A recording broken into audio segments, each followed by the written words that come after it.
Hello, my name is Fiona, and I'm a certified teacher and a Praxis coach with Study.com. Are you planning to take the Art Content Knowledge Test? This is Test 5134. Praxis 5134 covers several subtopics.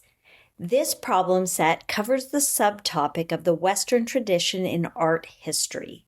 Let's review some of the types of questions you may encounter on the exam. Let's get started. Problem number 1. Which of the following art techniques was used in the painting above? Let's look at the painting for a moment. This is Georges Seurat's most famous work, A Sunday Afternoon on the Island of La Grande Jatte, painted between 1884 and 1886. It was painted using the pointillist technique. It is in fact the foundational work of Neo-Impressionism. So let's look, we do know the answer now, but let's look at each of these. Aerial perspective, also called atmospheric perspective, is the technique used to create the illusion of depth through the depiction of distant objects in less detail and paler. And we can see from the painting that that's not the case. Glazing. This is a centuries-old technique used by artists to create glowing and luminous effects in their artwork. It is produced by applying thin, translucent layers of paint over the base layer and building up the layers to create depth and intricacy. Next, we have cubism.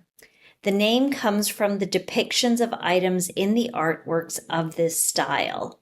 They look to be made from cubes and other geometrical shapes. Pablo Picasso and Georges Braque were at the forefront of this art movement. And we can see that that's not geometric in any way, so we can eliminate that one. Now, pointillism, we already know that it is pointillism, but what is it? Branching off from Impressionism, Georges Seurat and Paul Signac developed this technique of painting small colored dots in patterns to create an image. And if you look very closely, you can see that this painting is made up of thousands of little colored dots.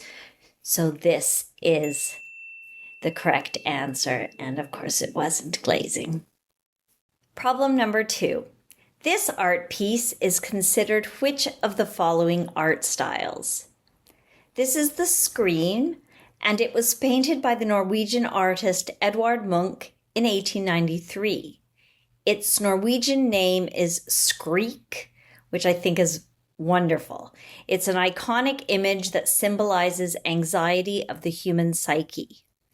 Munch's work highly influenced the Expressionist movement. So let's look at the possible answers. Neoclassicism. Characteristics of this style are sober colors, clear forms, shallow space, and strong horizontals and verticals that make the subject matter enduring and timeless. And I don't think that applies here. Art Deco.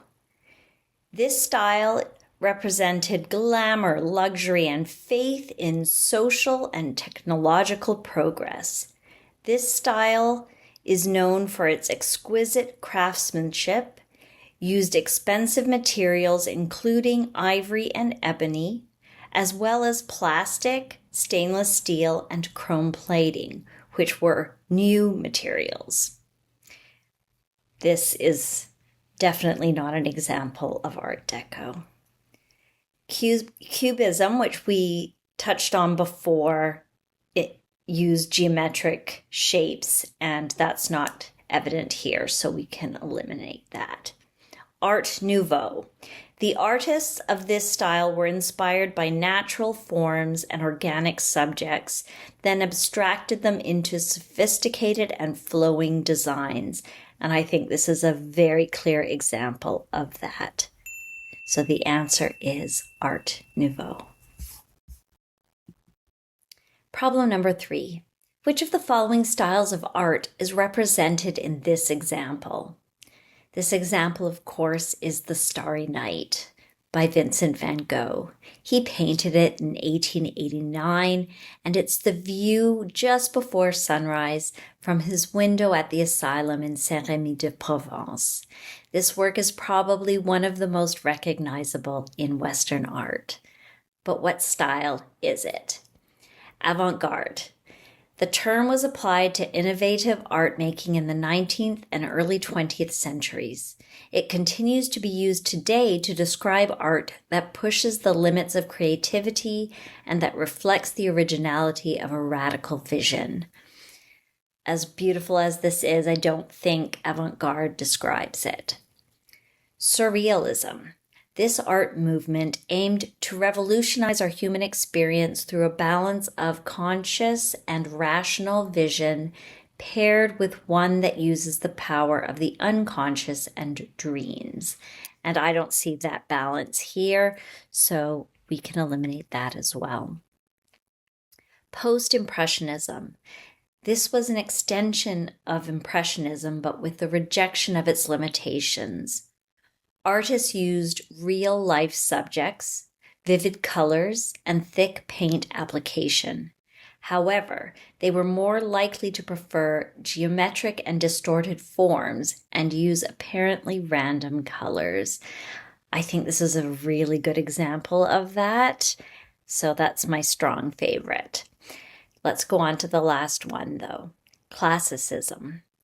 This is art produced in antiquity or produced later but inspired by antiquity. Traditionally, it is characterized by clarity, restraint, harmony, and universality. It is also characterized by its referencing to ancient Greek or Roman styles. And that's definitely not the case here. So post-impressionism is indeed the answer. I hope I was able to clarify the subtopic of the Western tradition in art history so that you now have a better understanding of the types of questions you can expect to find on the exam. Please remember to like and subscribe to this channel so that with Study.com's help, you will feel confident and prepared on exam day. Bye for now.